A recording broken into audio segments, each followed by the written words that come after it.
Bonjour tout le monde. Aujourd'hui, on a un nouveau temps que vous n'avez jamais vu. C'est une leçon de conjugaison le plus que parfait. Soyez attentifs. Soit la phrase, il avait terminé ses recherches. Les questions qui se posent, à quel temps est conjugué le verbe avoir? Oui, le verbe avoir. Qu'est-ce que terminer? Maintenant, la deuxième question, qu'est-ce que terminer? C'est-à-dire, est-ce que c'est un sujet ou un auxiliaire ou un participe passé ou un verbe général ou un complément d'objet direct, complément d'objet indirect, etc. Avait, il est conjugué à l'imparfait. D'accord. Vous remarquez ici, il y a l'auxiliaire avoir. Pourquoi on l'a appelé auxiliaire? C'est parce qu'il y a déjà un verbe après. Et il s'appelle quoi? Il s'appelle un participe passé. Alors, il y a l'auxiliaire et il y a le participe passé. C'est-à-dire qu'on va voir un temps de conjugaison composé. Déjà, on a vu un autre temps de conjugaison composé qui contient l'auxiliaire et le participe passé. C'est lequel? C'est le passé composé. Très bien. Qu'est-ce que c'est la différence? On va voir. Et on va voir comment conjuguer le verbe au plus que parfait. Allons-y. Prenons la phrase suivante. Quand il avait terminé ce devoir, Jonathan regardait la télévision. Déjà ici, il y a deux propositions. La première, quand il avait terminé ses devoirs. La deuxième proposition, Jonathan regardait la télévision. Quand je dis deux propositions, c'est-à-dire deux verbes. D'accord. Le premier verbe, c'est terminé? Non, c'est avait terminé. Tout ça, c'est le verbe de la première proposition. Pour la deuxième proposition, Jonathan regardait la télévision.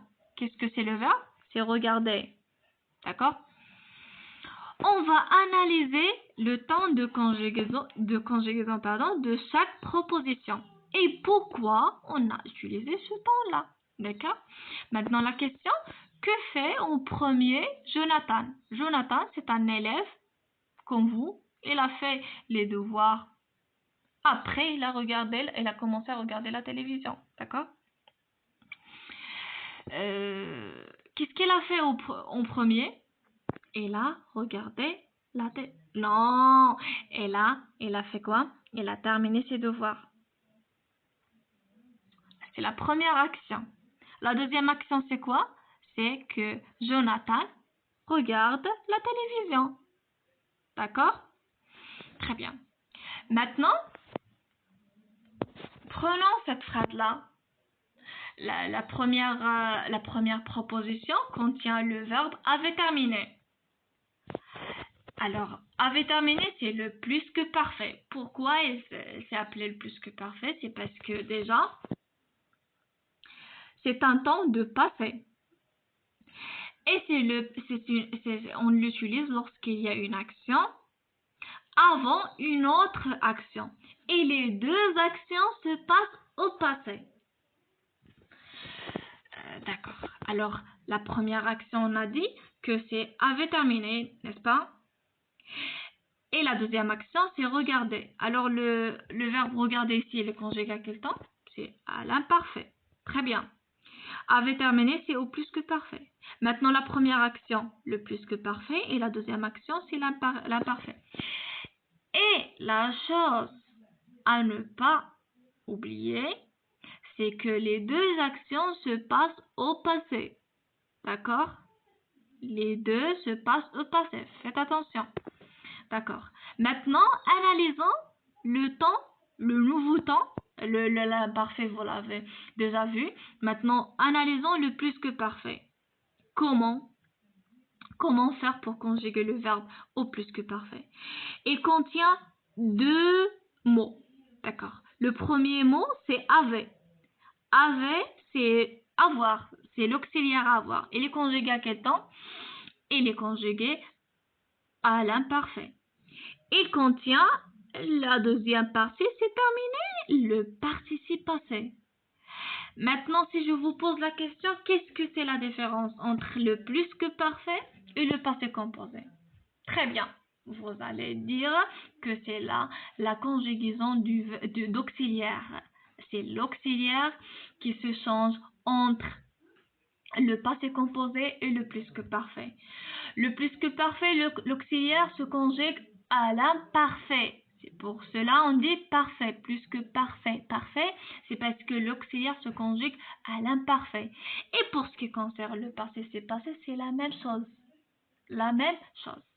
Maintenant, vous allez me dire, est-ce que toujours les verbes au plus que parfait se conjuguent avec l'auxiliaire avoir? La réponse est non. Non, toujours il existe deux auxiliaires, l'auxiliaire avoir et l'auxiliaire être. Ça dépend du verbe, ça dépend de l'utilisation, ça dépend du sens. D'accord? Je retiens. Le plus que parfait exprime un fait passé. D'accord? Passé. Jamais utiliser le plus que parfait pour le présent ni pour le futur. C'est pour le passé. Qui a lieu avant un autre fait passé aussi. Maintenant, le plus que parfait pour une action passée avant une autre, déjà, la deuxième aussi passée. Maintenant, la deuxième action, il se conjugue à quel temps? Ou bien au passé composé, ou au passé simple, ou l'imparfait. Maintenant, si on considère ça, c'est le temps. Premièrement, c'est le plus que parfait.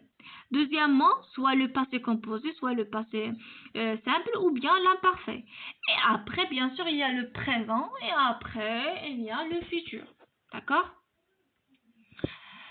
La formation. Comment former le plus que parfait? Le plus que parfait est un temps composé. D'accord? Lorsque je décompose, alors il existe l'auxiliaire et le participe passé qui se forme comme le passé composé. Comme le passé composé. C'est le temps de l'auxiliaire qui change. D'accord? Ou bien qui se change.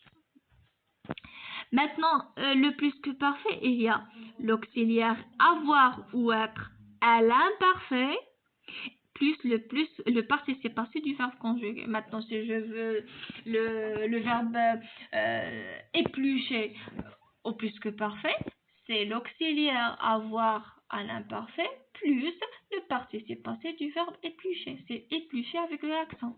C'est bon? Par exemple, prenons l'exemple de la première phrase. Elle était sortie à 10 heures. Maintenant, ici, le verbe sorti, ou bien sortir, il est conjugué ici au plus que parfait.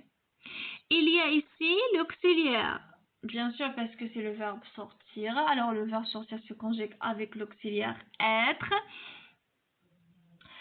Et ici, le verbe être, si on le conjugue, bien l'auxiliaire se conjugue, si on le conjugue à l'imparfait, on dit j'étais, tu étais, il était, nous étions, vous étiez, il était. Ou bien ils étaient. Maintenant, ils étaient sortis. Était, c'est l'auxiliaire être. Sorti, c'est le participe passé. Maintenant, remarquez bien qu'il existe quoi? ES à la fin.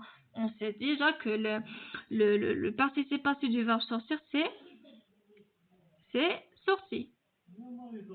Pardon pour cette mauvaise écriture, mais c'est sorti. D'accord? Avec I à la fin. Maintenant, pourquoi ES? Bien sûr, il y a l'accord. Comme le passé composé, le plus que parfait, le participe passé s'accorde avec quoi? Avec le sujet, toujours, d'accord? Puisque ici, elle, c'est le pluriel féminin, on a ajouté le E de féminin et le S de pluriel, d'accord? C'est bon. Il avait couru. Maintenant, déjà, une fois je vois le plus que parfait, je peux conclure que l'action se passe ou bien s'est passé au passé. D'accord? Il avait couru pour attraper le bus. Il avait couru pour attraper le bus. Déjà, il y a un seul verbe ici conjugué. c'est avait couru. Couru, c'est le verbe courir. Alors, ça, c'est le plus que parfait du verbe courir. Courir se conjugue avec l'auxiliaire avoir. Alors ici, c'est l'auxiliaire avoir conjugué à l'imparfait. Couru, il n'y a pas d'accorde parce qu'il y a l'auxiliaire avoir. Toujours avec l'auxiliaire avoir, on ne fait pas l'accord. C'est bon? Le verbe sortir au plus que parfait. J'étais sorti. Si je parle du féminin. Tu étais sorti.